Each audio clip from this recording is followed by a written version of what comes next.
పులివెందుల నియోజకవర్గం దశ మారనుంది. Deputy CM Pawan Kalyan ప్రత్యేక దృష్టి పెట్టారు.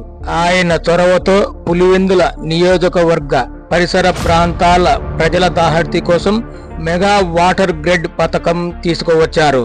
జల్ జీవన్ మిషన్ అమరజీవి జలధార పథకం కింద సుమారు 280 కోట్లు కేటాయించారు.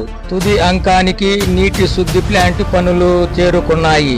పులివెందుల పట్టణం, గ్రామీణం, సింహాద్రిపురం మండలాలకు సంబంధించి 100% పనులు పూర్తయ్యాయి.